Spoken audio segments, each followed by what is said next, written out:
String आपका immutable होता है और स्ट्रिंग बनाने के लिए सिंगल और डबल कोट यूज करना मैंडेटरी है।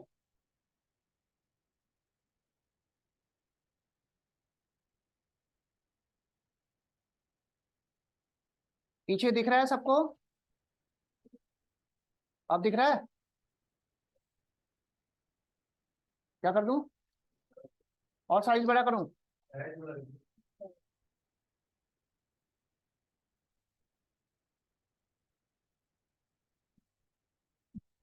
अब दिख रहा है?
यहां तक हो गया सबका?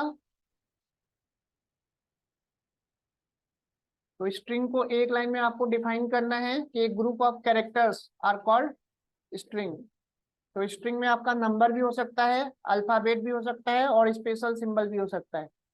और जब भी आप स्ट्रिंग बनाओगे तो उसको सिंगल या डबल कोट में देना मैंडेटरी है, अदरवाइज सिंटैक्स एरर आएगा। चलो नेक्स्ट हेडिंग डालो। यहाँ तक सबका हो गया ना? पीछे सबने नोट कर लिया? अब इसमें हेडिंग डालो।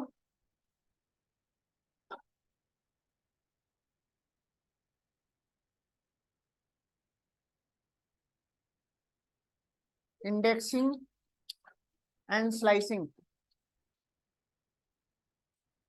In string. तो आपको दो कॉन्सेप्ट मिलेगा, एक इंडेक्सिंग का और एक स्लाइसिंग का। अब दोनों में डिफरेंस आपको देखना है कि कब आप इंडेक्सिंग यूज करोगे और कब आप स्लाइसिंग यूज करोगे। तो मान लो मैंने एक वेरिएबल बनाया यहाँ पे और इसमें मैंने वेलकम स्टोर कर लिया। अब इस वेरिएबल का जब मैं टाइप पता करूंगा तो क्या आएगा?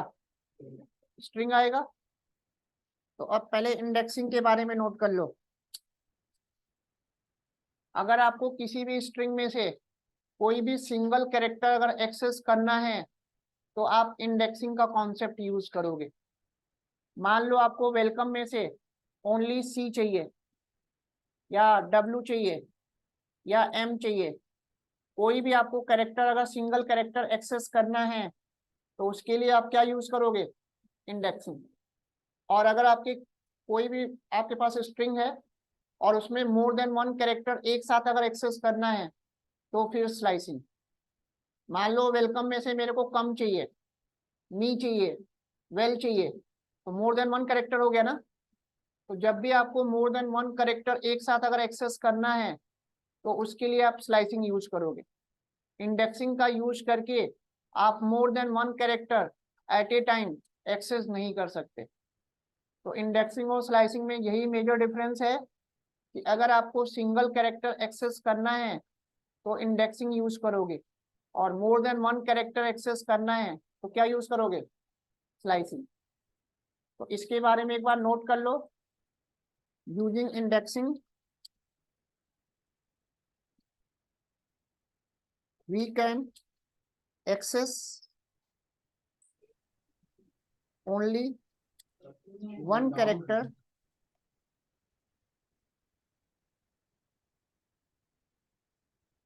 Eight a time.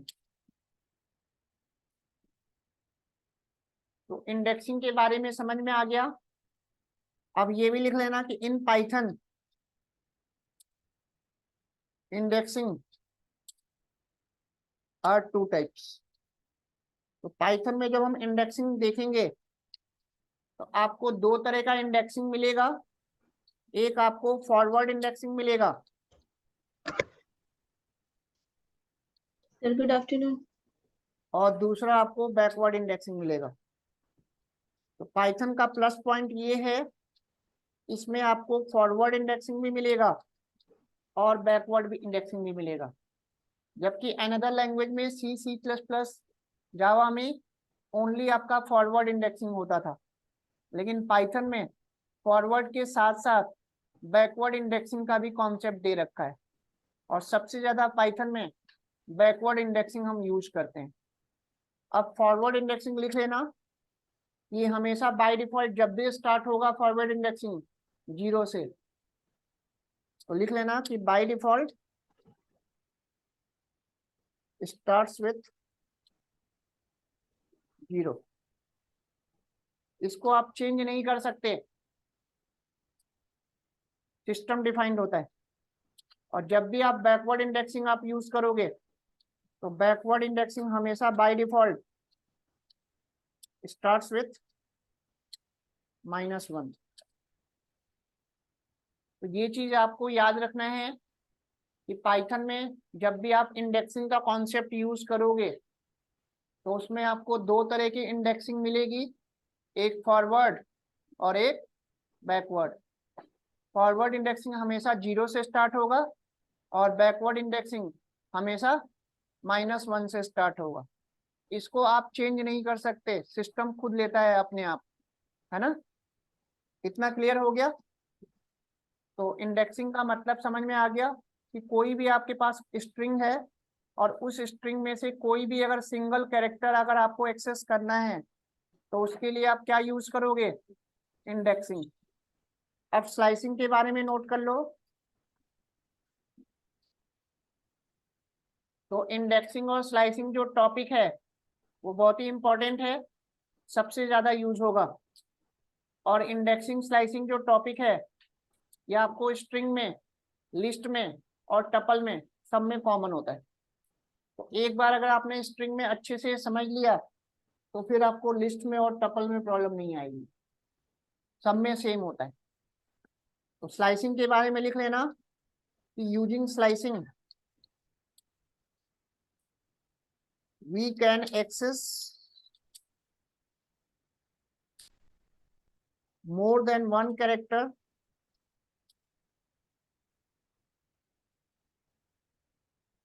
at a time।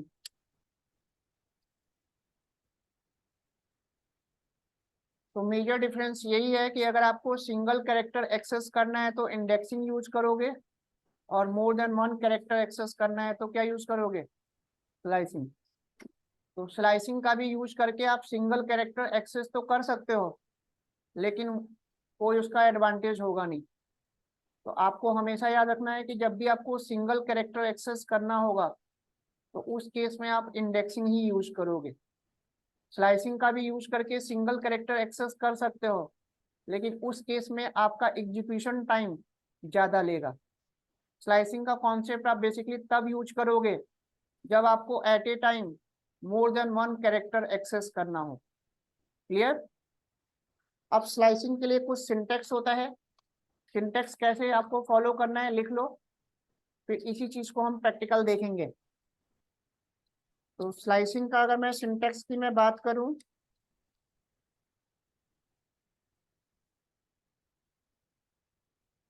तो जब भी आपको इंडेक्सिंग और स्लाइसिंग यूज करना है तो उस केस में आपको स्क्वायर ब्रैकेट यूज करना मैंडेटरी है। चाहे आप इंडेक्सिंग यूज करो या स्लाइसिंग यूज करो, दोनों के लिए आपको स्क्वायर ब्रैकेट यूज करना मैंडेटरी है। अगर आपने स्क्वायर ब्रैकेट की जगह पे पैरेंथेसिस यूज कर लिया तो सिंटेक्स एरर आएगा, ठीक है। और जब आप स्लाइसिंग यूज करोगे तो इसके अंदर हमें 3 पैरामीटर देना होता है। फर्स्ट पैरामीटर में हमें स्टार्ट वैल्यू देना होता है, फिर आपको कोलन देना होगा, फिर सेकंड पैरामीटर में आपको एंड देना होता है, फिर कोलन देना होगा और फिर स्टेप देना होता है। तो स्लाइसिंग जब भी आप यूज करोगे तो आप इसमें 3 पैरामीटर दे सकते हो, और ये तीनों पैरामीटर ऑप्शनल है, लिख लेना। अगर मैंने स्टार्ट, एंड और स्टेप कुछ भी नहीं दिया तो भी आपका स्लाइसिंग काम करेगा। तो जरूरी नहीं है कि स्लाइसिंग यूज करने के लिए आपको इन तीनों पैरामीटर में वैल्यू देना है।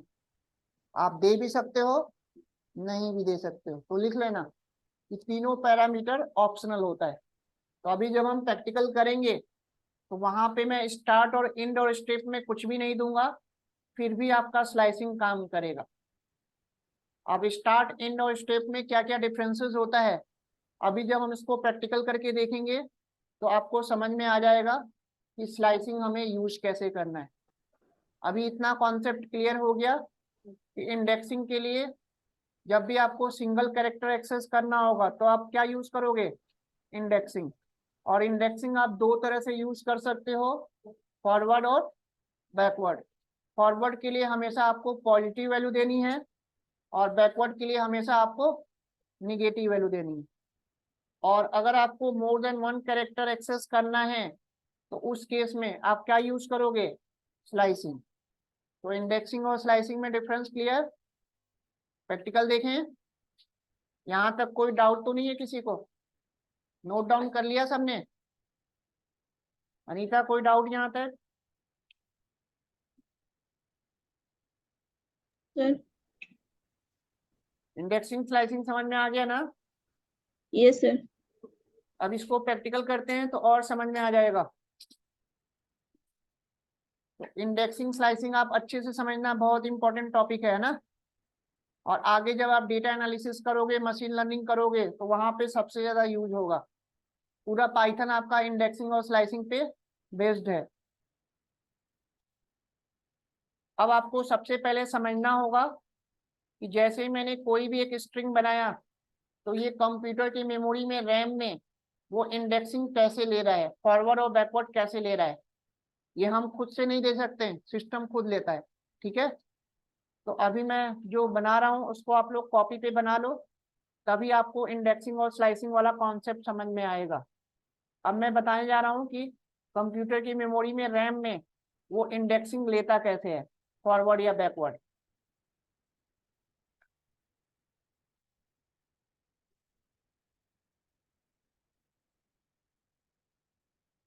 एक बार जो मैं बना रहा हूँ, मान लो मैंने str1 के अंदर अभी मैंने स्ट्रिंग में वेलकम लिया है और इसी पे हमें इंडेक्सिंग और स्लाइसिंग का एग्जाम्पल्स देखना है। ठीक है, तो अब जैसे ही मैंने str1 में वेलकम दिया, अब ये कैसे कैसे ले रहा है इसको बना लो, जैसे मैं बता रहा हूँ।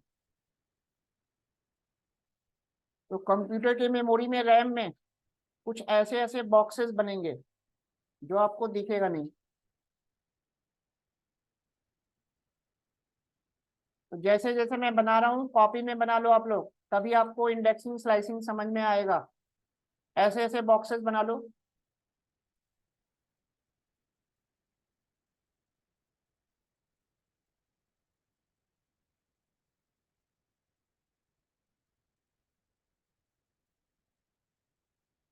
अब मैंने बताया कि इसमें दो तरह की इंडेक्सिंग होगी, फॉरवर्ड और बैकवर्ड। तो फॉरवर्ड का जो डायरेक्शन होगा वो इस डायरेक्शन में चलेगा, इसको क्या बोलेंगे, फॉरवर्ड इंडेक्सिंग। तो फॉरवर्ड इंडेक्सिंग का जो डायरेक्शन होगा कुछ ऐसे होगा, और ये अपने आप लेता है, हमें देना नहीं होता। अब कंप्यूटर की मेमोरी में अपने आप 0 इंडेक्स पे W चला जाएगा, 1 इंडेक्स पे E, 2 इंडेक्स पे L, 3 इंडेक्स पे T, 4 इंडेक्स पे O, 5 इंडेक्स पे M और 6 इंडेक्स पे T।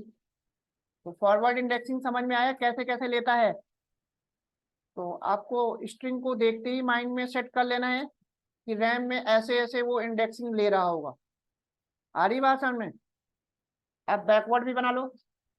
तो बैकवर्ड जो इंडेक्सिंग है वो इस डायरेक्शन में चलेगा, तो इसको हम क्या बोलेंगे, बैकवर्ड इंडेक्सिंग। सेम ऐसे ही आप कॉपी पे बना लो। तभी आपको आगे समझ में आएगा जो मैं अभी पूछूंगा। तो इंडेक्सिंग स्लाइसिंग को समझने के लिए आपको कॉपी पे पहले फॉरवर्ड और बैकवर्ड इंडेक्सिंग बनाना होगा, तभी आप आंसर दे पाओगे।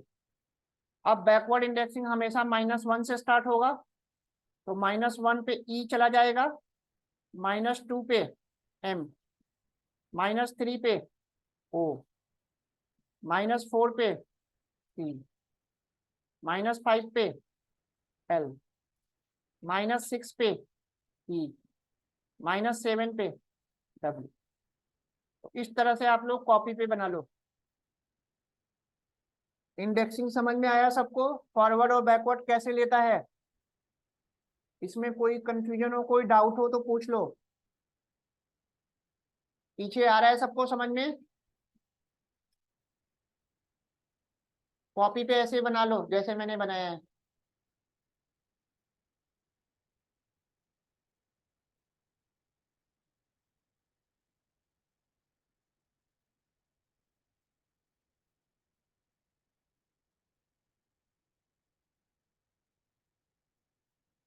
अनीता, यहाँ तक कोई डाउट?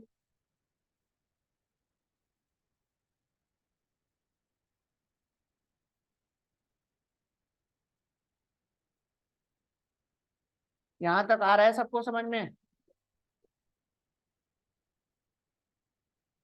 यस, कोई डाउट है यहाँ तक?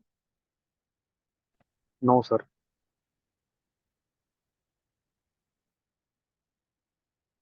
अब सबसे पहले हम इंडेक्सिंग देखेंगे। तो इंडेक्सिंग के लिए मैंने अभी बताया आपको कि जब भी आप इंडेक्सिंग यूज करोगे, स्क्वायर ब्रैकेट यूज करना मैंडेटरी है। अब मैंने यहाँ पे 3 दे दिया। अब बताओ आउटपुट में क्या आएगा? सी आएगा। 3 इंडेक्स पे सी ही तो है, तो देखते ही आपको आंसर बता देना है। अब अगर मैं str1 में अगर मैं -4 देता हूं तब क्या आएगा? हाँ, सी ही आएगा। तो इसका मतलब अगर मेरे को सी को एक्सेस करना है तो मैं फॉरवर्ड इंडेक्सिंग दूं या बैकवर्ड दूं, दोनों में आउटपुट सेम आएगा। नोट करते चलना।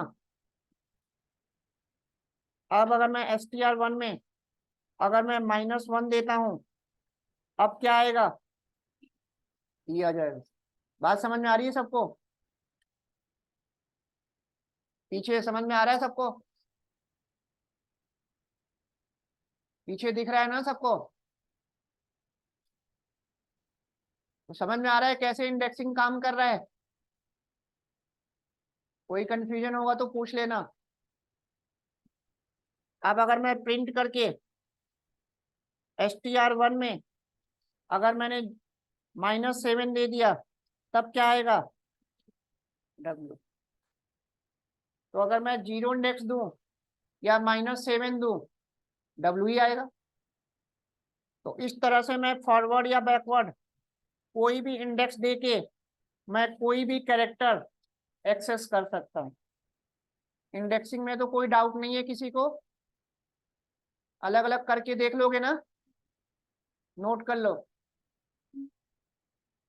तो इस तरह से अगर आपको कोई भी सिंगल कैरेक्टर एक्सेस करना है तो आप फॉरवर्ड इंडेक्स दो या बैकवर्ड इंडेक्स दो, बस आपको पता होना चाहिए कि फॉरवर्ड कैसे ले रहा है और बैकवर्ड कैसे ले रहा है। तो कॉपी पे बना के जब आप समझोगे तो इजीली आप आंसर दे पाओगे। यहाँ तक कोई कंफ्यूजन किसी को? इंडेक्सिंग में कोई डाउट तो नहीं है? अभी मैं नो सर। बैकवर्ड का एडवांटेज बताता हूँ। और बैकवर्ड सबसे ज्यादा यूज होता है और उसका प्लस पॉइंट है। बैकवर्ड का कॉन्सेप्ट क्यों बनाया अभी आपको समझ में आ जाएगा। C++ जावा में बैकवर्ड इंडेक्सिंग होती ही नहीं है, ओनली आपको पाइथन में मिलेगी।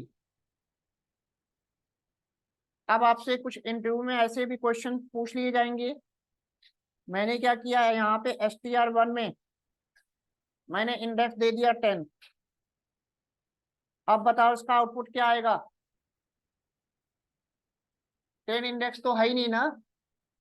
अगर फॉरवर्ड इंडेक्सिंग में देखूं तो 0 से लेके 6 तक है ना। तो अगर गलती से अगर आपने 10 दे दिया है ना, तो तुरंत आपका सिंटेक्स एरर आ जाएगा, आउट ऑफ रेंज। क्या आ जाएगा? Out of range. तो अगर आपने कोई ऐसा इंडेक्स दे दिया जो है ही नहीं, तो ऑब्वियस ही बात है सिंटेक्स एरर आएगा ना। ये देखो, तो सीधे सीधे बता रहा है क्या है, आउट ऑफ रेंज। तो लिख लेना, अगर आपने कोई ऐसा इंडेक्स दे दिया जो नहीं है, चाहे वो फॉरवर्ड हो चाहे वो बैकवर्ड हो, तो यहाँ पे आपका इंडेक्स एरर आएगा, आउट ऑफ रेंज हो गया ना।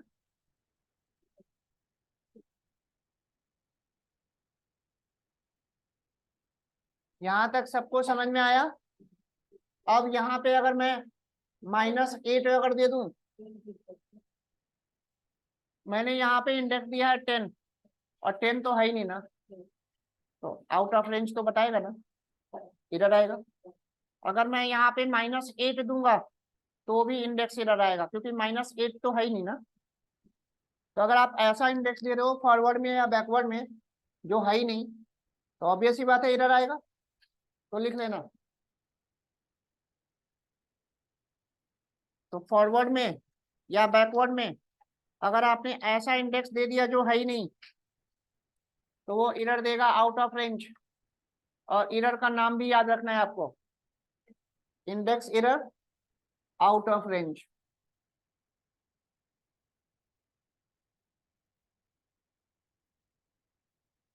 इंडेक्सिंग का कॉन्सेप्ट सबको क्लियर हो गया? तो मेन प्रॉब्लम इंडेक्सिंग में नहीं आती, प्रॉब्लम आती है स्लाइसिंग में।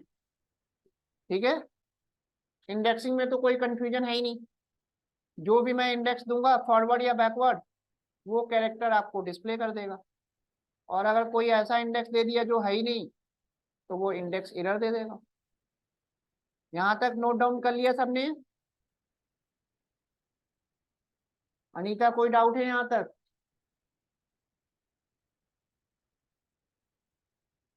यस, आया समझ में? Yes sir.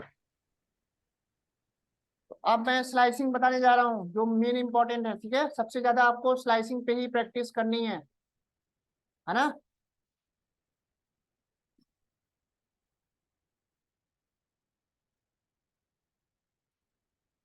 कल मैं इंडेक्सिंग स्लाइसिंग पे आप लोग का टेस्ट लूंगा, ठीक है। तो आज आप लोग को प्रैक्टिस करके कल आना है, ठीक है। तो अब मैं स्लाइसिंग बताने जा रहा हूँ, ध्यान से समझना।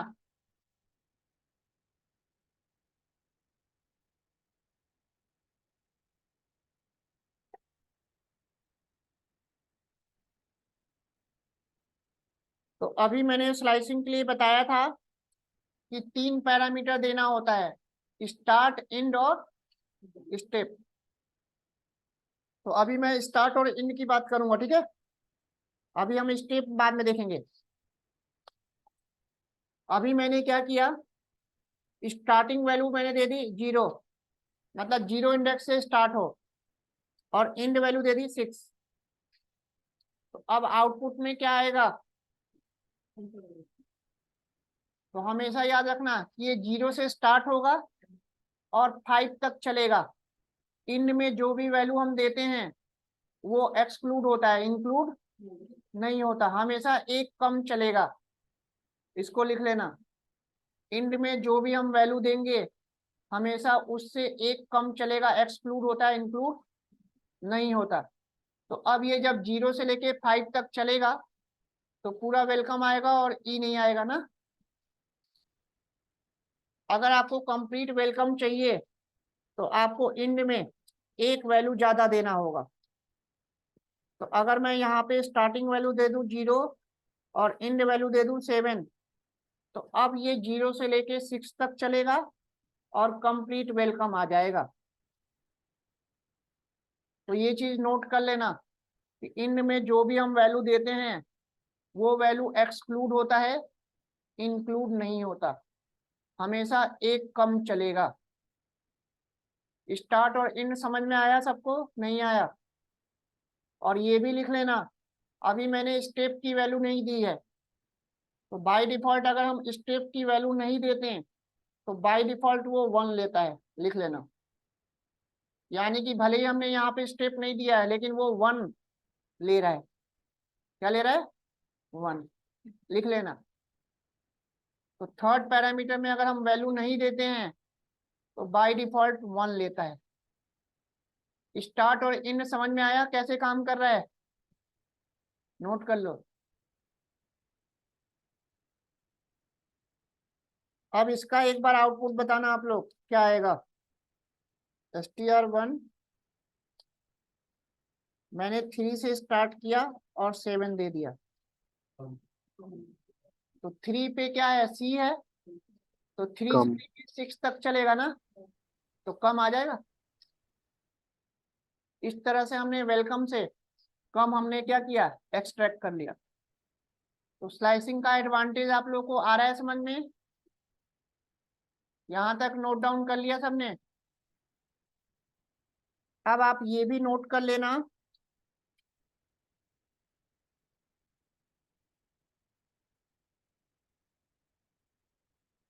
अगर मैंने स्टार्टिंग वैल्यू नहीं दी और लास्ट वैल्यू दे दी 7, तो अपने आप स्टार्टिंग में वो 0 ले लेता है, वेलकम आएगा। और अगर आपने स्टार्टिंग वैल्यू दी और लास्ट वैल्यू नहीं दिया तो भी लास्ट में अपने आप 7 ले लेगा, पूरा वेलकम आएगा। आ रही बात समझ में? तो नोट करते चलना।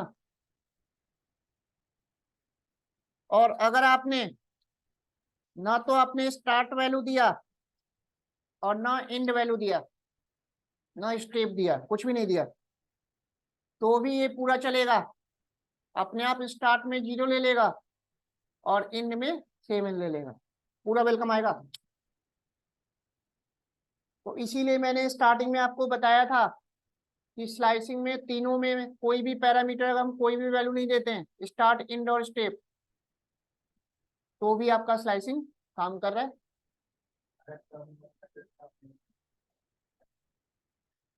क्या चीज? अभी बैकवर्ड वाला अभी मत समझो, अभी आगे बताऊंगा। अभी पहले इजी वाला देख ले, अभी पहले फॉरवर्ड वाला सीख लो, फिर बैकवर्ड वाला ही बताता हूँ। बहुत सारे एग्जाम्पल है। अभी यहाँ तक कोई कंफ्यूजन है किसी को तो पूछ लो।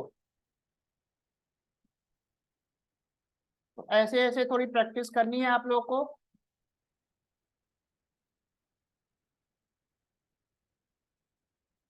यहाँ तक कोई कंफ्यूजन किसी को? पीछे आ रहा है समझ में सबको? तो जैसे जैसे मैं स्ट्रिंग में बता रहा हूँ सेम यही कॉन्सेप्ट आपको लिस्ट में मिलेगा और टपल में मिलेगा। तो एक बार अगर आपने स्लाइसिंग अच्छे से समझ लिया स्ट्रिंग में, तो सेम यही कॉन्सेप्ट आपका लिस्ट में और टपल में रिपीट होगा। ठीक है? यहाँ तक सबका हो गया? आगे पूछूं?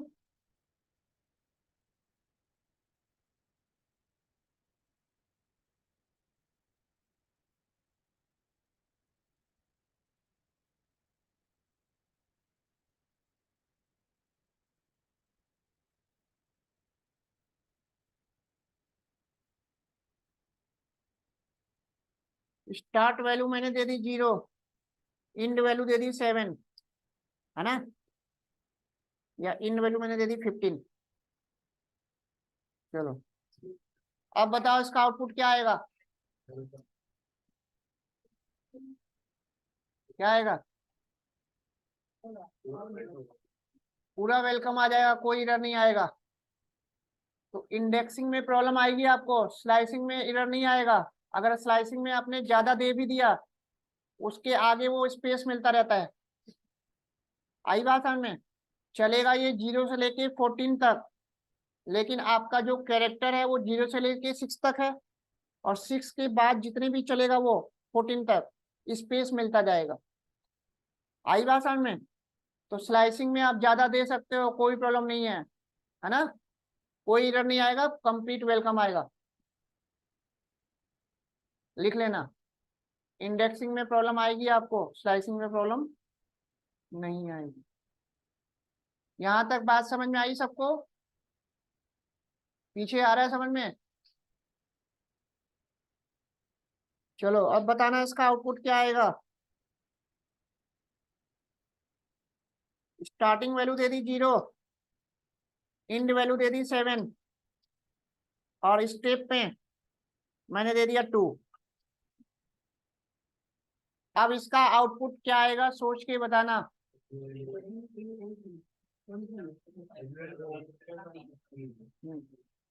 दो दो का गैप लेगा तो WLOE आएगा। अब ये कैसे काम कर रहा है कॉपी पे नोट कर लो। सबसे पहले ये 0 इंडेक्स पे चलेगा। अगर मैं स्टार्ट और एंड की बात करूं तो 0 से लेके 6 तक चलेगा ना। और 0 इंडेक्स पे अभी कौन सा कैरेक्टर है, W शो कर देगा। अब आप 0 में जो भी आप स्टेप में वैल्यू देते हो ना वो स्टार्ट में ऐड होता जाता है। तो 0 + 2 करोगे क्या आएगा। तो यानी कि कर्सर जो आपका 0 पे था अब वो जंप करके 2 इंडेक्स पे चला जाएगा तो आपका L आ गया। अब 2 + 2 करोगे 4 आएगा। तो आपका कर्सर 2 इंडेक्स से 4 इंडेक्स पे जंप कर गया, वो आ गया। अब 4 + 2 करोगे 6 आ। तो 6 पे E है और 6 तक ही तो चलेगा। तो अब समझ में आया कि स्टेप में हम कैसे दे रहे हैं तो कैसे काम कर रहा है। नोट कर लेना। जब भी हम स्टेप में कोई भी वैल्यू देते हैं हमेशा वो स्टार्ट में ऐड होता जाता है, चाहे वो फॉरवर्ड हो चाहे वो बैकवर्ड हो। है 7 का मतलब वो 0 से लेके 6 तक चलेगा। हाँ हाँ, और क्या, जो स्ट्रिंग होगा उसी के अकॉर्डिंग तो आप स्लाइसिंग दोगे ना। सर जैसे अगर स्टेप में बाय डिफॉल्ट तो 1 ले रहा है ना सर, अगर मैंने 1 दे दिया वन तो देने 2। की वजह से ही तो एक एक चल रहा है वो। 0 + 1 1 हो गया, 1 + 1 2 हो गया, तभी तो वो फॉरवर्ड चल रहा है। अगर बीच बाय डिफॉल्ट स्टेप में 1 नहीं होता तो फॉरवर्ड चलता कैसे वो। 1 सर होने की वजह से ही तो वो एक एक चल रहा है। 0 आया फिर 0 + 1 1 हुआ, 1 + 1 2 हुआ, 2 + 1 3 हुआ, तभी तो वो फॉरवर्ड चल रहा है। सर तो ऐसे अगर यहाँ पे स्टेप पे मैंने 1 वैल्यू दे दी तो फिर 2।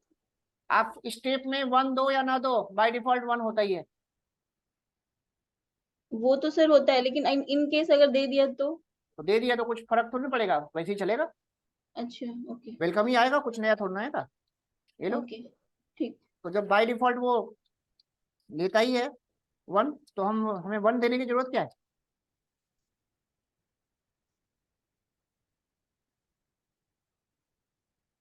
1 का ही गैप होगा। तो स्टेप वाली वैल्यू तब दोगे जब आपको कुछ थोड़ा डिफरेंट करना हो। Yes sir. मान लो यहाँ 0 से लेके 20 दे दिया और यहाँ पे स्टेप में 3 दे दिया, अब क्या आएगा WCE। आ गई बात समझ में, 3 3 का गैप लेगा तो 0 इंडेक्स, फिर 0 + 3 3, 3 + 3 6 और उसके बाद स्पेस है तो कुछ दिखेगा नहीं। समझ में आया। स्टार्ट एंड और स्टेप क्लियर है सबको। कहीं कोई कंफ्यूजन हो तो पूछ लो। अभी मैं फॉरवर्ड बता रहा हूँ, बैकवर्ड अभी नहीं बताया मैंने। और सबसे ज्यादा प्रॉब्लम बैकवर्ड में ही आती है, जहाँ पे नेगेटिव वैल्यू आ जाता है वहां पे प्रॉब्लम स्टार्ट हो जाती है। तो सबसे ज्यादा जो प्रैक्टिस करनी है वो बैकवर्ड वाले पे। फॉरवर्ड वाले में कोई कंफ्यूजन हो, किसी को कोई डाउट हो तो पूछ लो। आगे बताऊं, नोट डाउन कर लिया यहाँ तक। तो ऐसे ऐसे आपको अलग अलग स्ट्रिंग बना के आज इंडेक्सिंग स्लाइसिंग की प्रैक्टिस करनी है, देखते ही आपको आंसर देना है। चलो और देखो, अब इसका आउटपुट बताना आप लोग सोच के।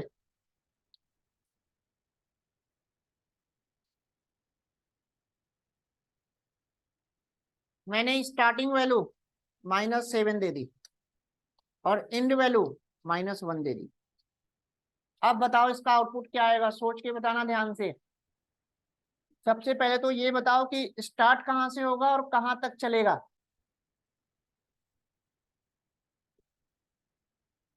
हाँ, -7 से -2 तक चलेगा। भले ही मैंने यहाँ पे निगेटिव वैल्यू दिया है, लेकिन अभी भी ये फॉरवर्ड चल रहा है, बैकवर्ड नहीं चल रहा। आ रही बात समझ में?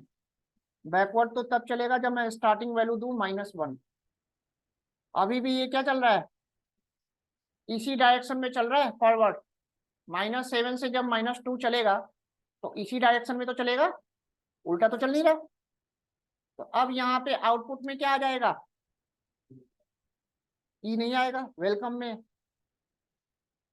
आई बात समझ में? नहीं आई सबको?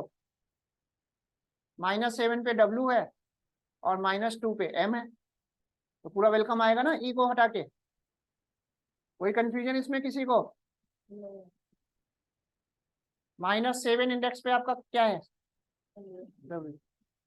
अब यहाँ पे मैंने दे दिया है कि -7 से स्टार्ट हो और एक कम चलेगा, तो -1 का एक का कम कितना होगा, -2 ही तो होगा। तो -7 से जब -2 तक चलेगा इस डायरेक्शन में, तो यही तो आएगा। हाँ, आई बात में? अब आपका इंटरव्यू का क्वेश्चन क्या है, ध्यान से सुनना। मेरे को स्टार्टिंग वैल्यू -7 देनी है। अब आपको इंड वैल्यू में क्या दूं कि पूरा वेलकम आ जाए। अभी मैं इंड में -1 दिया तो ई तो नहीं आ रहा, तो यहाँ पे मैं इंड में कौन सी वैल्यू दूं कि पूरा वेलकम आ जाए। हाँ, आपने जुगाड़ लगा लिया। क्वेश्चन ये है कि आपको ब्लैंक नहीं छोड़ना है, ब्लैंक छोड़ दोगे तब तो आ ही जाएगा। क्वेश्चन ये है कि आपको वैल्यू देना मैंडेटरी है। तो अब बताओ इंड में मैं वैल्यू क्या दूं। अरे 0 दोगे तो 0 तो मतलब -7 से 0 पे वहीं पे रहेगा, ना फॉरवर्ड चलेगा ना बैकवर्ड चलेगा, कुछ भी आउटपुट नहीं आएगा। -7 से स्टार्ट हुआ और -0 पे, वो तो यहीं पे रहेगा ना फॉरवर्ड चलेगा ना बैकवर्ड चलेगा। हाँ, तो 7 देंगे और कोई ऑप्शन है नहीं आपके पास। तो इसका मतलब मैं -7 से इंड वैल्यू 7 दूंगा तभी आपका वेलकम आएगा, अदरवाइज ऑप्शन कुछ है नहीं। तो ये -7 से 6 तक चल रहा है। अरे 1 पे तो ई है, ये भी तो देखो, 1 पे तो ई है, तो केवल W आएगा। 1 दे दिया तो 0 दे नहीं सकते, 1 दे नहीं सकते, 7 ऑप्शन है और कोई ऑप्शन है ही नहीं, अगर वैल्यू आपको देना ही है तो। लिख लेना। यहां तक कोई कंफ्यूजन किसी को? तो ऐसे ऐसे क्वेश्चंस आपसे पूछे जाएंगे।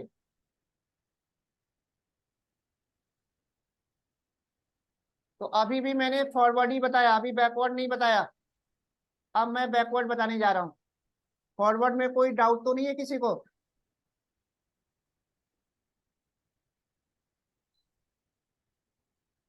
यहां तक सबका हो गया? अनीता, कोई डाउट है यहाँ तक?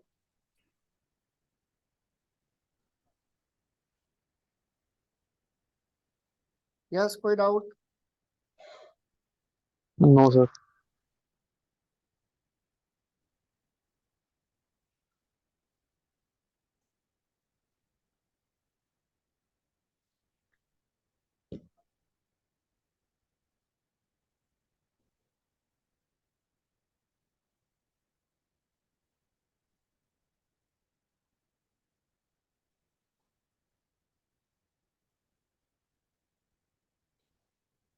यहाँ तक हो गया सबका? बैकवर्ड देखें, तब ध्यान से देखना बैकवर्ड कैसे काम करेगा।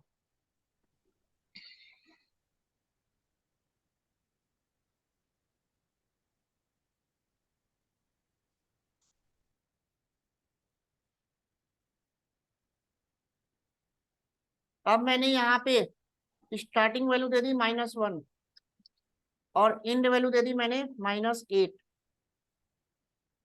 अब ये कहां से कहां तक चलेगा? -1 से -7 तक, -7 -7 तक। अब इसका आउटपुट क्या आएगा?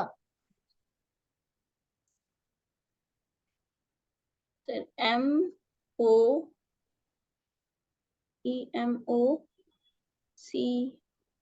पूरा वेलकम रिवर्स में आ जाएगा ना? Yes sir.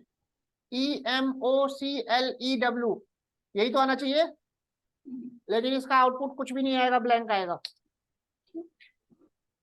तो रियल में मेरा आउटपुट आना चाहिए था रिवर्स ऑर्डर में, लेकिन इसका आउटपुट ब्लैंक आया।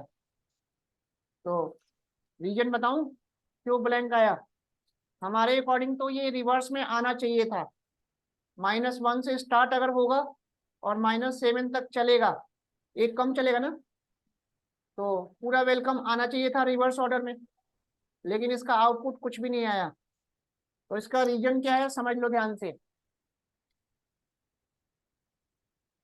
अभी मैंने जो स्टार्ट किया है वो -1 से किया है, तो -1 पे कर्सर था आपका, और आपको पता है कि कोई भी एप्लीकेशन में जब आप काम करते हो, MS वर्ड में, नोटपैड में, कोई भी एप्लीकेशन में जब आप काम करते हो, तो हमेशा आपका कर्सर फॉरवर्ड चलता है, बैकवर्ड चलता है जब तक आप फोर्सफुली बैकवर्ड ना करो। तो कोई भी प्रोग्रामिंग लैंग्वेज हो, हमेशा जो कर्सर है फॉरवर्ड ही चलता है, बैकवर्ड नहीं चलता। तो यहाँ पे भी वो फॉरवर्ड चल रहा है, तो इसके आगे उसको कुछ डेटा तो मिला नहीं, इस वजह से ब्लैंक आया। तो जब तक आप फोर्स, अगर आप चाहते हो कि नहीं ये बैकवर्ड चले, तो आपको फोर्सफुली आपको बैकवर्ड चलाना होगा।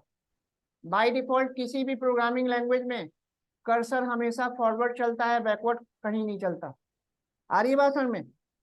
और बैकवर्ड चलाने के लिए आपको स्टेप में जब तक -1 नहीं दोगे, जब तक कोई भी निगेटिव वैल्यू नहीं दोगे थर्ड पैरामीटर में, तब तक आपका बैकवर्ड चलेगा ही नहीं।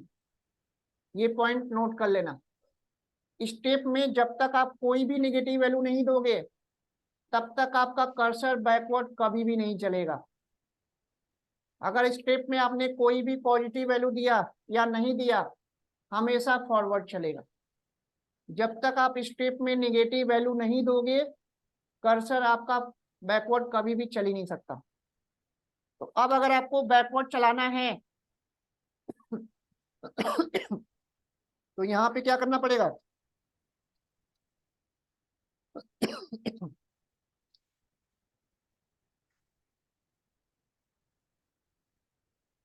-1 दे देंगे।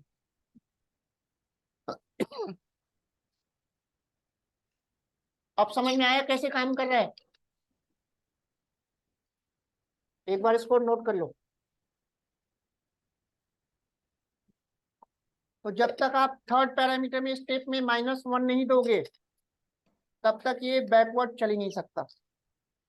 अब ये काम कैसे कर रहा है, एक बार इसको नोट कर लो, फिर मैं बता रहा हूं।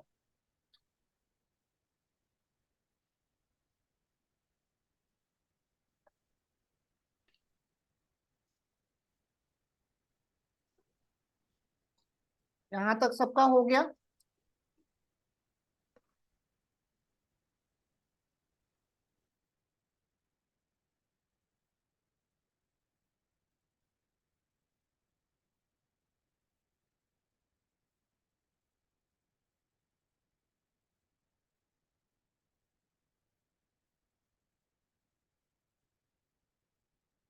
काम कैसे कर रहा है समझ लो इसको ध्यान से। सबसे पहले मैंने -1 दिया है, तो -1 इंडेक्स पे कौन सा कैरेक्टर है? ई आया। अब -1 में जब आप -1 ऐड करोगे तो -2 होगा। अभी मैंने बताया था कि स्टार्ट में जो भी हम स्टेप में वैल्यू देते हैं वो ऐड होता जाता है। तो -1 में जब -1 आप ऐड करोगे तो -2 होगा ना। तो इसका मतलब हमने कर्सर को फोर्सफुली -1 से -2 पे जंप करा दिया। तो ऐसे वो -2 में -1 ऐड होता जाएगा और बैकवर्ड चलता जाएगा। अब क्लियर हुआ कि कैसे काम कर रहा है? तो ऐसे वो -1 ऐड होता जाता है और वो बैकवर्ड चलता जाता है। तो जब तक आप स्टेप में -1 नहीं दोगे, तब तक वो रिवर्स ऑर्डर में चल ही नहीं सकता। इतना समझ में आया? अब आप लोगों को बैकवर्ड इंडेक्सिंग का एडवांटेज समझ में आ रहा होगा। C++ में कोई भी स्ट्रिंग अगर होता था और उसको अगर मेरे को रिवर्स करना होता था तो मेरे को लूप चला के पूरा लॉजिक लिखना पड़ता था स्ट्रिंग को रिवर्स करने के लिए। लेकिन यहाँ पे अगर आपको स्ट्रिंग को रिवर्स करना है तो कोई लॉजिक लगाने की जरूरत नहीं है। बैकवर्ड इंडेक्सिंग का यूज करके, बैकवर्ड स्लाइसिंग का यूज करके आप इजीली किसी भी स्ट्रिंग को रिवर्स कर सकते हैं। बात समझ में आई? और बैकवर्ड का सबसे ज्यादा यूज होता है, आगे और भी इसका एडवांटेज बताऊंगा। सारा काम बैकवर्ड पे ही होता है, ठीक है? तो ये चीज क्लियर हो गया सबको या किसी आ रहा है समझ में सबको? तुम ये बताओ। चलो और बताओ इसका आउटपुट क्या आएगा आप?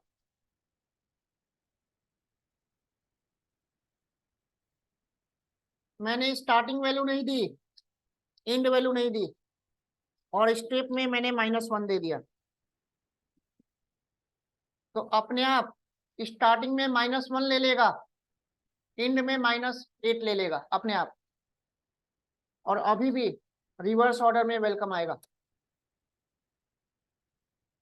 तो स्टार्ट और एंड में अगर हम वैल्यू नहीं देते हैं तो वो स्टेप में जो हमने वैल्यू दिया है उसके बेस पे वो जज करता है कि स्टार्ट और एंड में वैल्यू क्या लेना है। बात समझ में आई? तो अगर आपने स्टेप में पॉजिटिव वैल्यू दिया तो फॉरवर्ड वाला वैल्यू लेगा, और अगर निगेटिव वैल्यू दिया तो वो बैकवर्ड वाला लेगा। यहाँ पे हमने कहीं मेंशन नहीं किया है लेकिन वो चल रहा है बैकवर्ड, क्योंकि मैंने स्टेप में -1 दे दी। आ रही बात समझ में? किसी को कोई डाउट हो इसमें तो पूछ लो। इंडेक्सिंग स्लाइसिंग आ रहा है समझ में सबको? चलो अब कुछ इंटरव्यू रिलेटेड क्वेश्चंस पूछ लेते हैं। ऐसे ऐसे क्वेश्चंस आपसे पूछा जाएगा। इसमें हो गया यहाँ तक सबका?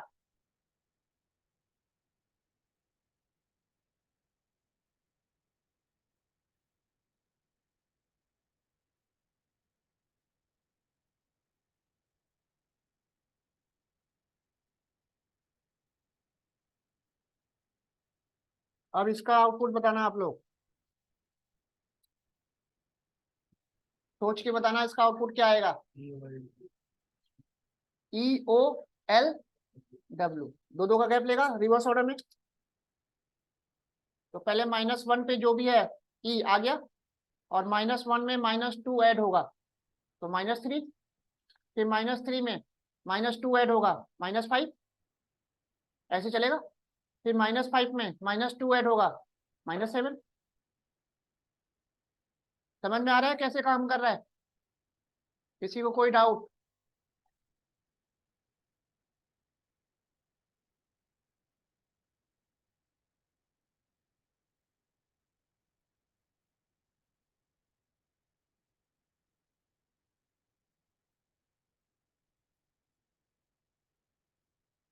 आप बताओ इसका आउटपुट क्या आएगा?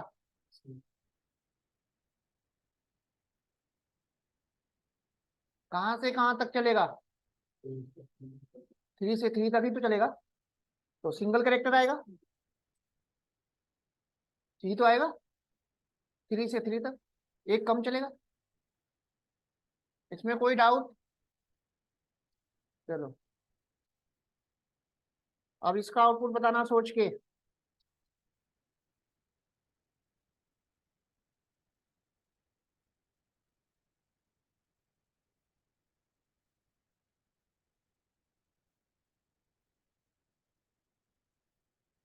सोच के बताना है, इंटरव्यू का क्वेश्चन है, आउटपुट क्या आएगा इसका।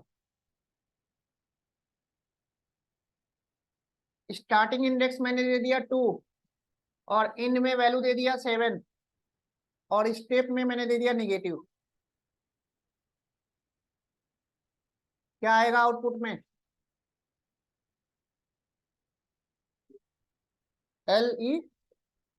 LEW।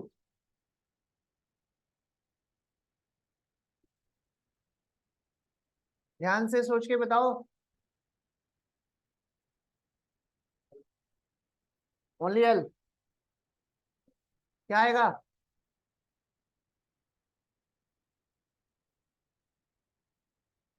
हाँ जी, पीछे बताओ क्या आएगा इसका आउटपुट। LW।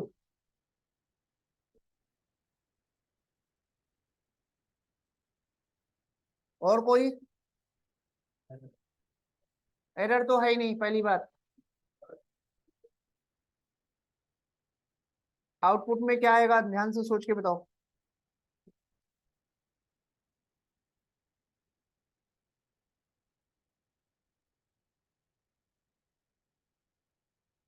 ध्यान से एक बार सोच के बताओगे तो आंसर सही आएगा। सारे आंसर गलत है अभी तक जितने भी बताया।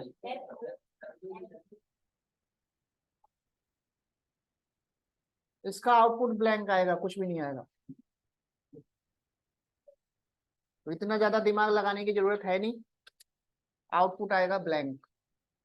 अब ब्लैंक क्यों आया, रीजन बताऊं। ये चलना था 2 से लेके 6 तक फॉरवर्ड, लेकिन जब वो 2 पे था तो उसको मैंने बैकवर्ड चला दिया, तो डेटा तो कुछ मिलेगा नहीं। आई बात समझ में। एक स्टोरी सुनाता हूं, उससे समझ में आ जाएगा कि इसका आउटपुट ब्लैंक क्यों आया, है ना। देखो, मान लो आप यहाँ पे खड़े हो, ठीक है, और यहाँ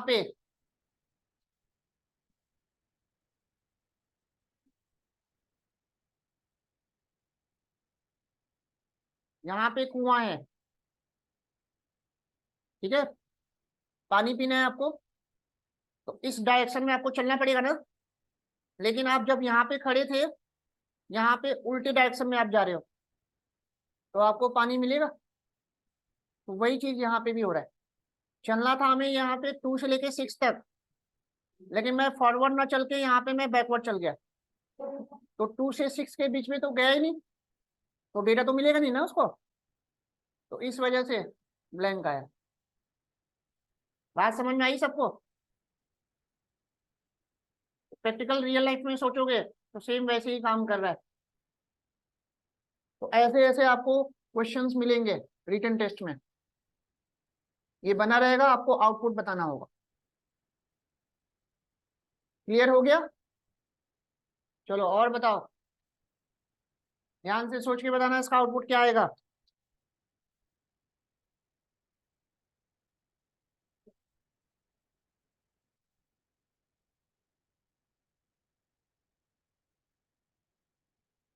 इसका आउटपुट क्या आएगा सोच के बताना।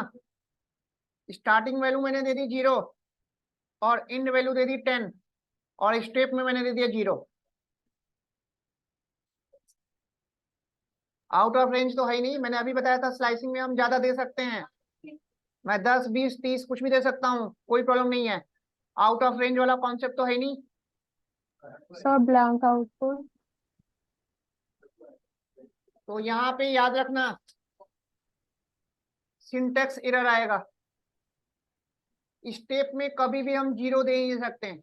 अगर आप 0 + 0 करोगे तो वो ना तो फॉरवर्ड चलेगा ना बैकवर्ड चलेगा, अपनी जगह पे बिल्कुल एक जगह पे खड़ा है ना वो। तो लिख लेना कि स्टेप में कभी भी हम 0 नहीं दे सकते हैं। पॉजिटिव या निगेटिव नंबर हम दे सकते हैं, स्टेप में हम 0 दे ही नहीं सकते हैं। तो आपका एरर लिखा हुआ आएगा, slice step can not be 0। ये देखो वैल्यू एरर आ गया और सीधे सीधे बता रहा है कि slice step can not be 0।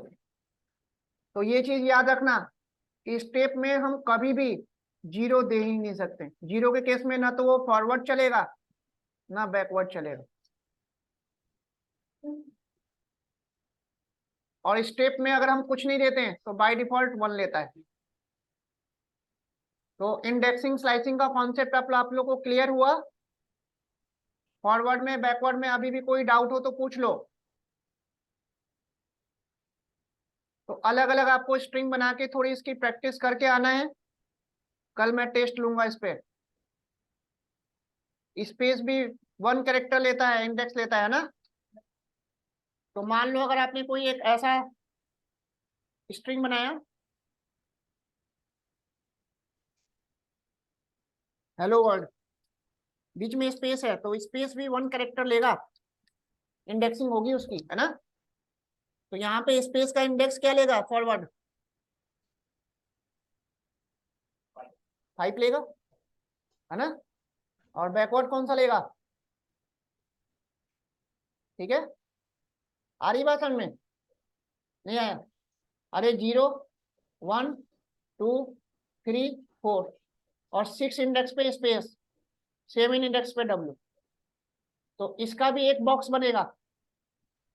तो स्पेस भी 1 कैरेक्टर होता है, मेमोरी ऑक्युपाई करता है। तो जब मेमोरी लेगा तो उसका इंडेक्स भी तो होगा, याद रखना। तो इंडेक्सिंग स्लाइसिंग में अभी भी कोई डाउट हो किसी को तो पूछ लो, फिर मैं आगे बताऊं। तो फॉरवर्ड बैकवर्ड सब प्रैक्टिस करके देख लोगे ना आप लोग? तो आप लोगों को अलग अलग स्ट्रिंग बना के और फॉरवर्ड और बैकवर्ड स्लाइसिंग और इंडेक्सिंग की अच्छे से प्रैक्टिस करके आना है। समझ में तो आ गया सबको, कैसे कैसे काम कर रहा है? अभी भी कोई डाउट हो किसी को तो पूछ लो। तो इंडेक्सिंग स्लाइसिंग बहुत ही इंपॉर्टेंट टॉपिक है, बार बार रिपीट होगा लिस्ट में, टपल में, सेम यही चीज, बस डेटा चेंज होगा।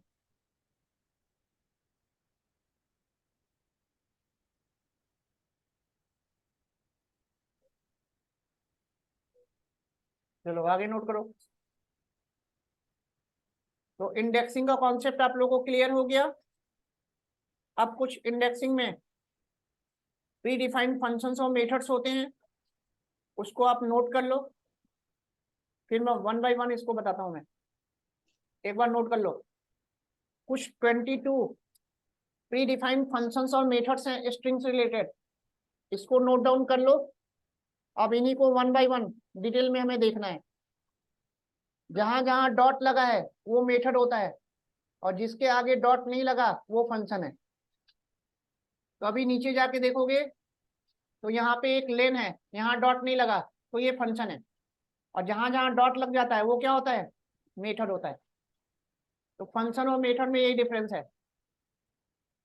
मेथड हमेशा डॉट के साथ कॉल होता है और फंक्शन डायरेक्ट कॉल होता है।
कोई नाम नहीं समझ में आ रहा हो तो पूछ लेना।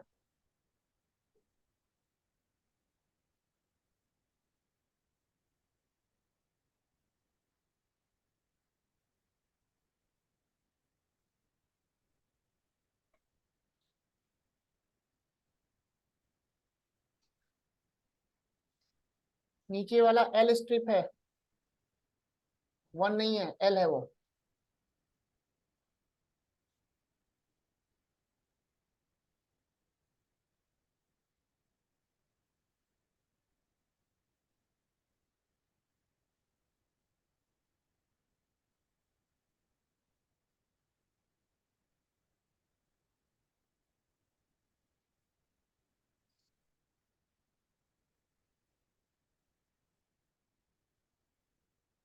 तो ये सारे स्ट्रिंग से रिलेटेड कुछ इंपॉर्टेंट फंक्शंस और मेथड्स हैं जिनका आगे बहुत ज़्यादा यूज होता है। जब आप डेटा एनालिसिस करोगे, लाइव डेटा पे अलग अलग एनालिसिस और विजुअलाइजेशन सीखोगे, तो वहाँ पे ये सब फंक्शंस डेटा को क्लीन करने के लिए बहुत ज़्यादा यूज होता है।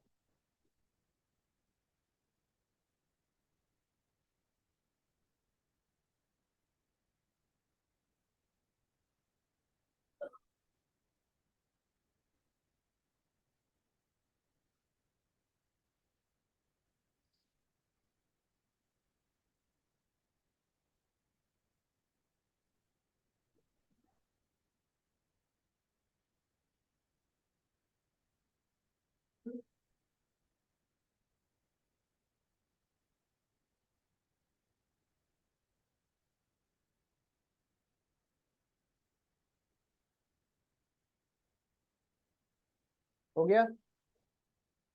तो टोटल 22 हैं। हाँ, जो जो बिना डॉट के साथ है वो फंक्शन है, और बाकी सब जितने भी डॉट के साथ यूज हो रहे हैं वो मेथड है।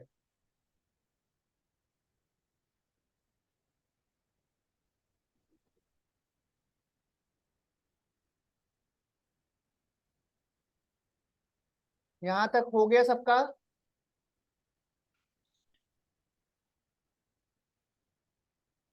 तो इतने जो मैंने फंक्शंस जो लिखे हैं, तो ये सब तो आपको याद करना ही करना है। और भी बहुत सारे स्ट्रिंग से रिलेटेड फंक्शंस होते हैं, तो मेन मेन आप लोग को याद रखना है जो सबसे ज्यादा यूज होता है। यहाँ तक हो गया सबका? Yes, sir. चलो आगे देखते हैं।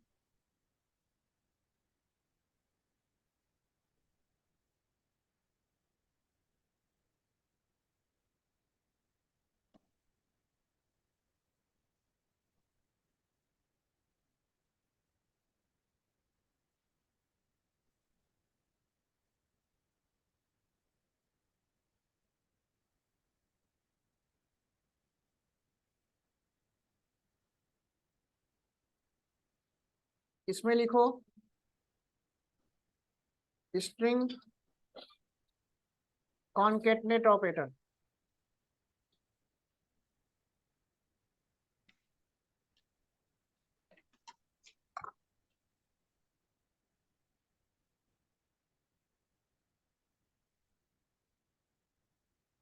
इसमें प्लस को स्ट्रिंग कॉनकेटनेट ऑपरेटर बोलते हैं। इसके बारे में नोट कर लेना। दिस ऑपरेटर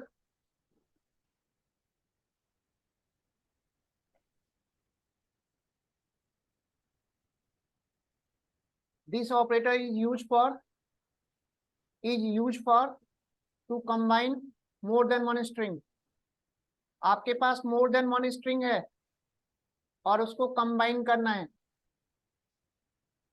तो this operator is used for to combine more than one string। तो more than one string को कंबाइन करने के लिए हम concatenate ऑपरेटर यूज करेंगे। कैसे करोगे देख लो। मान लो स्ट्रिंग 1 है, इसमें डुकेट ले लिया आपने, स्ट्रिंग 2 में इंडिया है, दोनों को मर्ज करना है, तो मैं str3 लूंगा, str1 प्लस str2।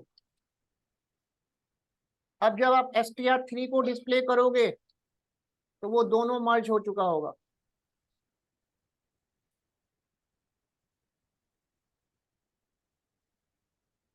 समझ में आया? अब आप चाहते हो कि बीच में स्पेस भी आ जाए, तो यहाँ पे एक स्पेस दे दो।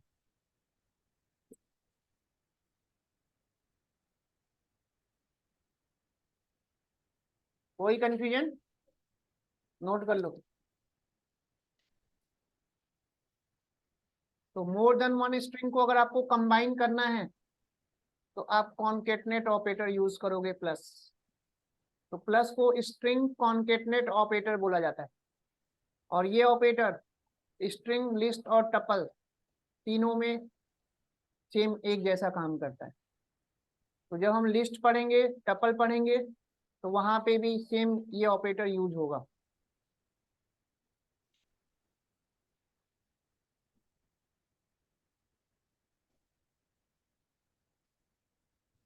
आप डायरेक्ट भी यूज कर सकते हो,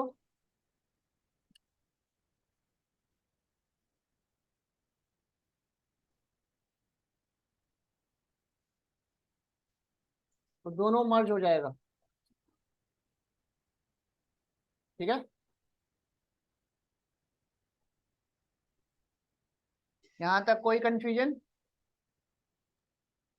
तो स्ट्रिंग कॉन्केटनेट ऑपरेटर क्लियर हो गया। मोर देन वन स्ट्रिंग को कंबाइन करने के लिए आप प्लस का यूज करोगे। हो गया?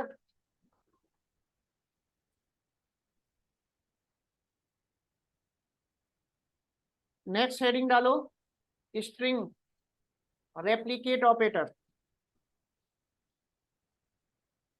यहाँ पे एस्ट्रिक को स्ट्रिंग रेप्लिकेट ऑपरेटर बोलते हैं।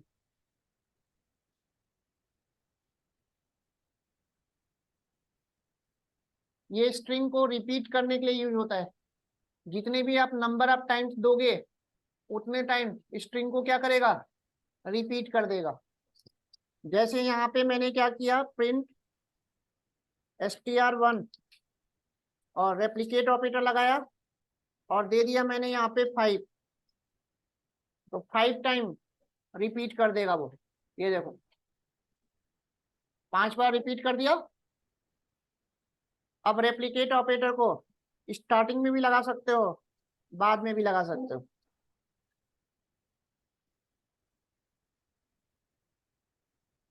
तो स्ट्रिंग 2 को 3 बार रिपीट कर देगा।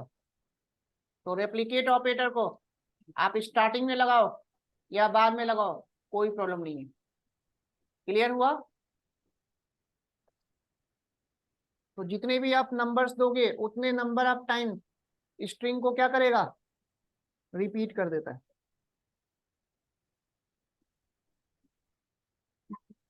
दोनों को किया तो है, प्लस लगाए कर लो। यहां तक बात समझ में आई नहीं आई? अब इसका रियल यूज कहाँ कहाँ पे हम इसको यूज कर सकते हैं, तो एक रियल एग्जांपल देखो। यहां तक कोई डाउट है? एक दूसरा एग्जांपल देखो। आगे जब हम प्रोजेक्ट बनाएंगे तो वहां पे इसको बहुत ज्यादा यूज करेंगे।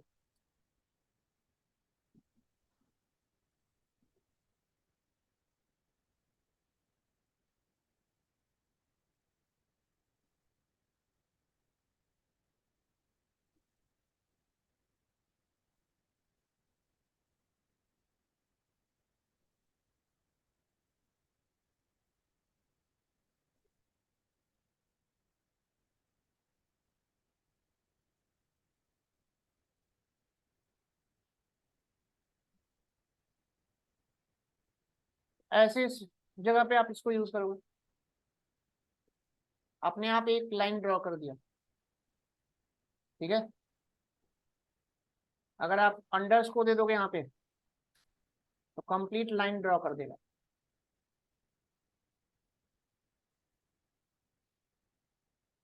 ठीक है, तो एक आपको हॉरिजॉन्टल लाइन ड्रॉ करना है तो इसके लिए आपको यूज करना होगा।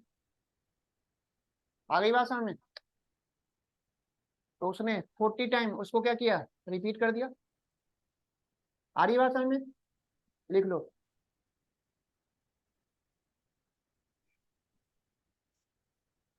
तो कॉन्केटनेट ऑपरेटर और रेप्लिकेट ऑपरेटर क्लियर हुआ?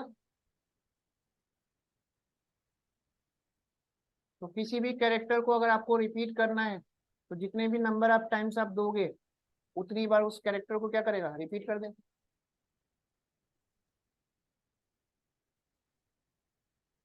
तो ये दोनों ऑपरेटर आपको स्ट्रिंग, लिस्ट और टपल तीनों में मिलेंगे। तीनों में एक जैसा काम करता है। ठीक है, यहां तक हो गया सबका? कोई डाउट? आ रहा है समझ में सबको? चलो नेक्स्ट हेडिंग डालो।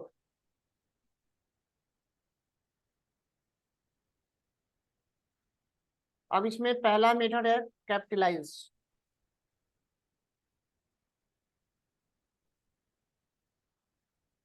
तो ये कैपिटलाइज मेथड करता क्या है, जो भी आप स्ट्रिंग पास करोगे उसके पहले वर्ड का पहला लेटर कैपिटल कर देगा।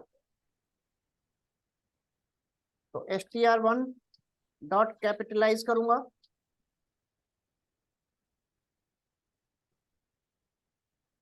तो ये W को कैपिटल कर देगा।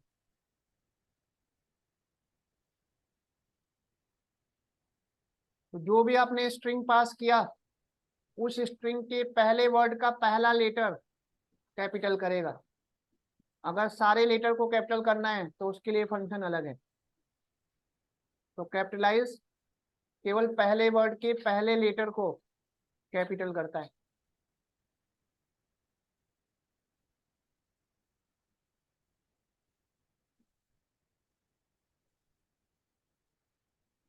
कोई कंफ्यूजन है यहाँ तक किसी को?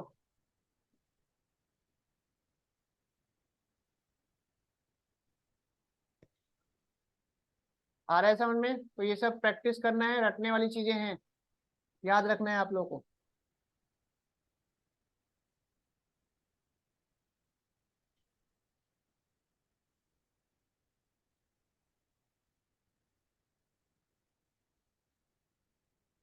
यहाँ तक हो गया सबका?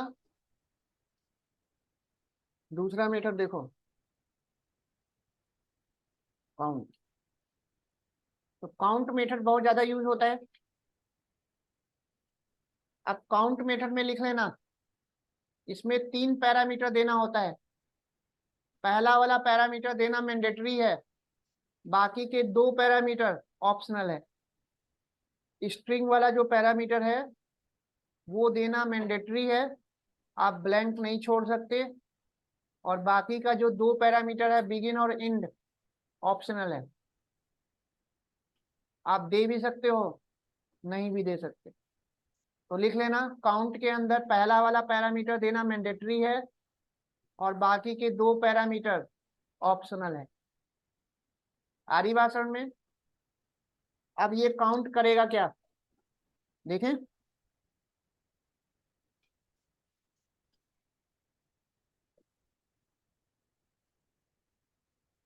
मान लो मेरे पास ये कुछ स्ट्रिंग है,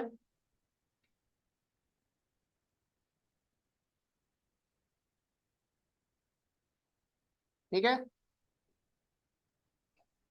अब मैं इस पूरे होल स्ट्रिंग में मैं काउंट करना चाहता हूं कि ओ कैरेक्टर कितनी बार रिपीट हुआ है।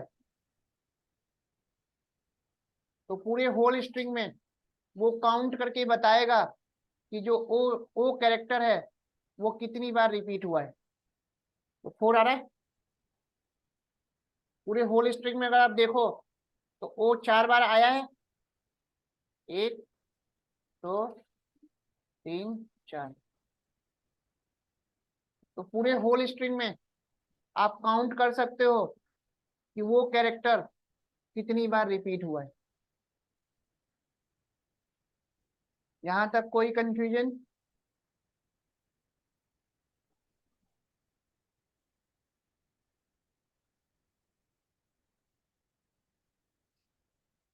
अब अगर मैंने यहाँ पे दे दिया कि मेरे को ओ कैरेक्टर काउंट तो करना है, लेकिन मैंने यहाँ पे स्टार्टिंग इंडेक्स दे दिया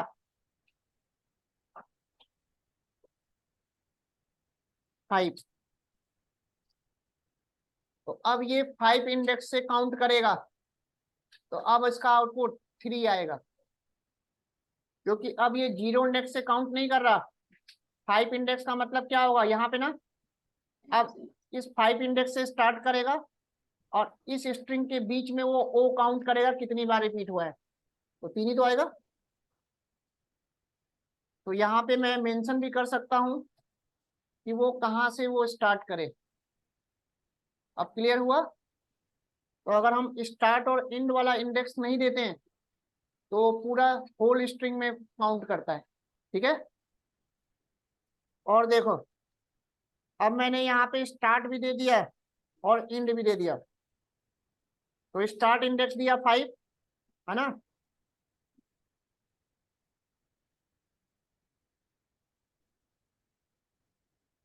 और इंड इंडेक्स दे दिया 10। तो अब ओनली 1 आएगा। 5 इंडेक्स से स्टार्ट करेगा और 9 इंडेक्स तक काउंट करेगा। तो 5 से लेके 9 तक चलेगा और उसके बीच में ओ एक ही बार तो है। समझ में आया सबको? नहीं आया? 5 इंडेक्स का मतलब क्या हुआ, यहाँ पे आएगा 0 1 2 3 4 5, और 5 से 10 का मतलब यहीं तक तो जाएगा। 5 6 7 8 9 10। जितना मैंने हाईलाइट किया है उसके बीच में ओ कितनी बार है, एक ही बार तो है। तो आप स्टार्टिंग और इंडेक्स मेंशन कर सकते हो कि कहाँ से कहाँ के बीच में वो काउंट करे। आ रहा है समझ में सबको? तो पहला वाला पैरामीटर देना मैंडेटरी है, बाकी के 2 पैरामीटर ऑप्शनल है। तो अगर आप स्टार्ट और इंड नहीं देते तो पूरे होल स्ट्रिंग में काउंट करेगा। यहां तक बात समझ में आई नहीं आई? अब जरूरी नहीं है कि आप केवल एक ही कैरेक्टर काउंट करो, पूरे वर्ड को भी आप काउंट कर सकते हो। तो अब मैंने यहाँ पे क्या दे दिया, मेरे को ये काउंट करना है इस पूरे होल स्ट्रिंग में मी जो है वो कितनी बार है। तो क्या बताएगा, 2 है, 2 बार है ना।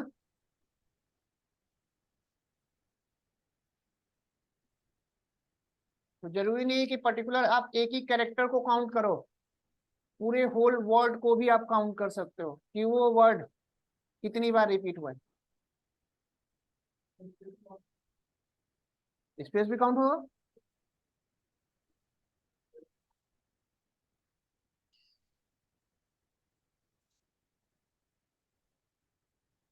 स्पेस भी एक कैरेक्टर होता है तो काउंट तो करेगा ना। अब पूरे होल स्ट्रिंग में उसने काउंट कर लिया कि स्पेस 3 बार दिया है, 3 बार स्पेस है ना। कुछ भी काउंट कर सकते हो। बात समझ में आई नहीं आई?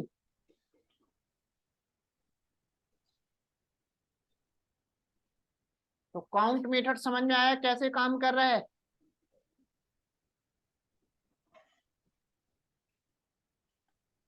यहां तक कोई कंफ्यूजन हो किसी को तो पूछ लो। अब मैं ऐसा भी कर सकता हूं, मैं यहाँ पे स्ट्रिंग में पूरा पैराग्राफ दूंगा और उस पूरे पैराग्राफ में मेरे को किसी वर्ड को काउंट करना है कि वो वर्ड कितनी बार है। तो मैंने पिछली क्लास में आप लोग को बताया था कि किसी भी स्ट्रिंग में अगर आपको मोर देन 1 लाइन का डेटा स्टोर करना है तो आपको ट्रिपल कोट लगाना होगा। सिंगल या डबल कोट लगाए तो उसमें मल्टीपल लाइन का डेटा स्टोर नहीं करेगा, एरर आएगा। ये देखो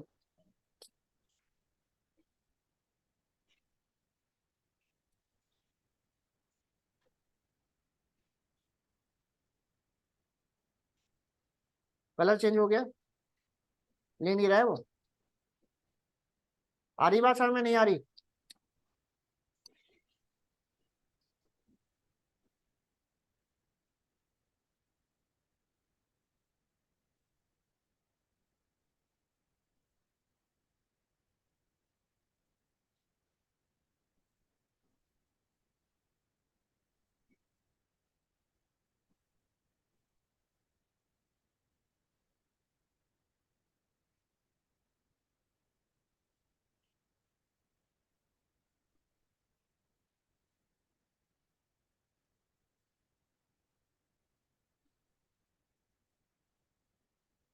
तो अगर आपको एक वेरिएबल में मल्टीपल लाइन का डेटा स्टोर करना है तो यहाँ पे ट्रिपल कोट लगाना पड़ेगा।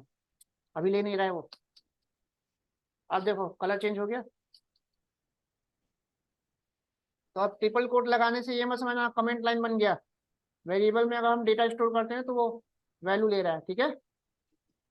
अब मेरे को इस पे पूरे होल पैराग्राफ में काउंट करना है कि पाइथन कितनी बार रिपीट हुआ है।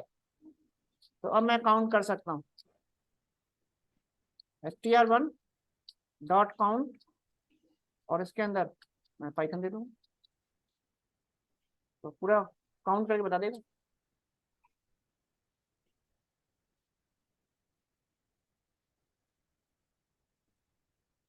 समझ में आया कैसे काम कर रहा है? तो पूरा आप पैराग्राफ भी पास कर सकते हो।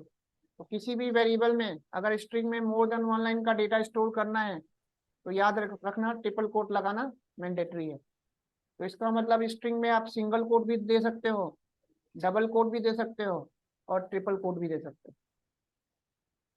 क्लियर? तो यहाँ तक सारा क्लियर हो गया आप लोगों को? तो इतना आज आप लोग को प्रैक्टिस करना है और इंडेक्सिंग स्लाइसिंग की प्रैक्टिस करके आना है। कल मैं आप लोगों का टेस्ट लूंगा, ठीक है। चलो आगे कल कंटिन्यू करेंगे।